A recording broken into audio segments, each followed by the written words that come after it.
Qatar's Emir, Sheikh Tamim bin Hamad Al Thani, is set to visit the White House this week for his first in-person meeting with U.S. President Joe Biden, as analysts say the Gulf country again finds itself uniquely situated to play a critical role in the United States foreign policy.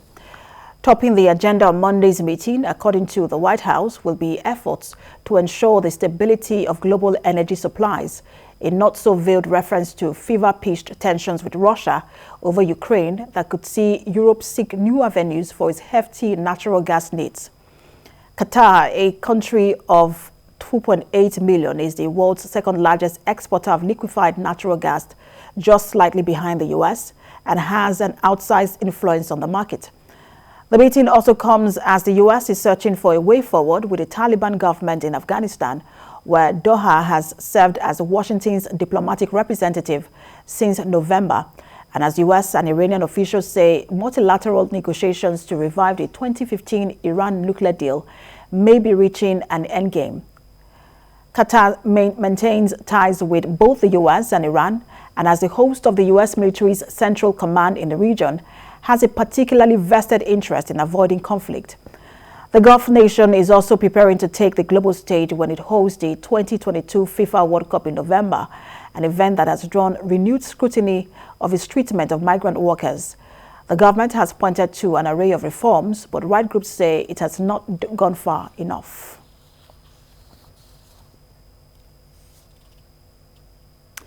For an analysis of this planned visit, global affairs analyst Calvin Dark joins me virtually now from Washington. Good to have you join us. Good to be here. Let's get your thought on the significance of this, especially because it is the first time a Qatari Emir will be visiting the U.S. president since the end of the Gulf. I think it was the Gulf Council crisis, between Qatar, Saudi Arabia, Bahrain, Egypt, and all other countries. Mm-hmm. Yes, well, it's very significant just because the situation with Qatar is a reminder that, one, everything in international affairs is connected, and that, two, there are some players in a lot of the geopolitical struggles, particularly the U.S. is facing, that you wouldn't think play a role, but they play an outsized role, compared to their size and population. I think the first thing that Qatar is going to get from being this first country to visit after the GCC crisis is it's going to bolster their standing in the region, because it's going to demonstrate just how critical they are to the U.S., not only for things happening in the region, but for things happening with Afghanistan and in Europe with the Ukrainian-Russia crisis unfolding. Absolutely, and Qatar has always been very important to the U.S. I mean, one of the largest, if not the largest military base is U.S. military bases in Qatar. But how interesting for you is it that Qatar now finds itself at the very nexus of the three pressing issues to the U.S., which is the global energy supplies, especially to the EU, Afghanistan, and Iran nuclear deal? Well, as I was looking at the coverage here and thinking about the different dynamics, the first question that came to my mind is, I wonder, has Qatar prepared and have they come to the United States with very specific asks? Because frankly, they're in a position to ask for big things. And we know that one of the things that's kind of been on the table for the last couple of years was maybe the designation of being a non-NATO ally. Don't know if that's going to be happening anytime soon or how serious that's being taken, but we definitely know that it's being seen in a different light given what's happening in the Ukraine and Russia. And when you mention the military base, one of the things that Qatar is, I'm sure, going to remind the Biden administration that they haven't forgotten is that with the evolving situation in Afghanistan, as the U.S. tries to define what its role is, Qatar isn't just involved, they're the middleman. They were very instrumental in the evacuation flights, and as they've resumed, they are very influential in that. So the U.S. understands that Qatar has a lot of leverage in whatever they're asking for. Absolutely. And talking about leverage, do you think that, because there are indications that the U.S. might be asking Qatar to now also be part of the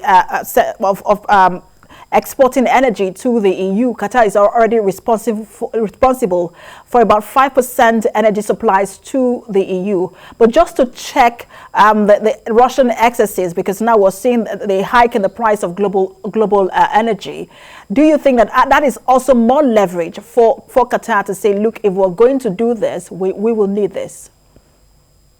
Yes, it is. But let me add another layer of complication on that. Yes, in theory, given the natural gas supplies, if they were Qatar able to provide more energy than they already do to Europe, that would kind of lessen the threat that Russia has. But the things that are complicating that is, one, Qatar has expressed that they may not be able to, they may not have the capacity to do it because of their other obligations for Asian countries.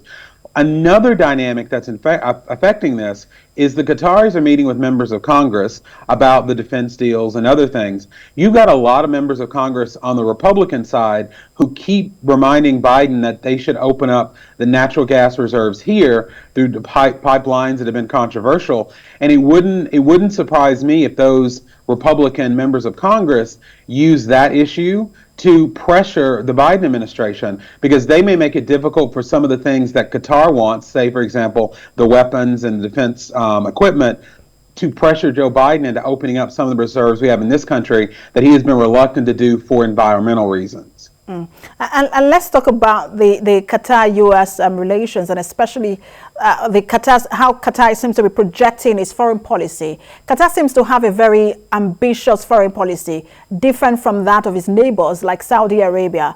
It also seems to be taking a mediation approach, mediating for several countries. But when you look at the fact that there is usually change in administration in the U.S. every 4 years, we saw that with President Trump. He initially favored Saudi Arabia over Qatar during the GCC crisis. And we also look at that crisis within that region. Everyone pulling out the ambassadors from Qatar. How sustainable do you think this is for that country? Well, I think that if they are strategic about their relationship with the U.S., reminding themselves, as you were just saying, that we change administrations here at least every 8 years, in some cases with President Trump after 4. What I think they need to really do is not just establish they're strategic, because, that's pretty obvious that they are, but to do the things that make them a long-term strategic partner. What that means is they want to make sure that what they have arranged with the U.S. on all of these different fronts we've talked about, that it's long-term, that it's not just in the immediate, so that no matter what Congress looks like in the next election or who's in the White House, they have their place solidified. And I think, and I hope, that that's what they're planning on coming here to do today. Ears to the ground on the ask or demands from Qatar to the U.S. I will continue to monitor that relationship between the U.S. and Qatar. Thank you so much for talking to us, as always. Global Affairs Analyst Calvin Dark. Thank you.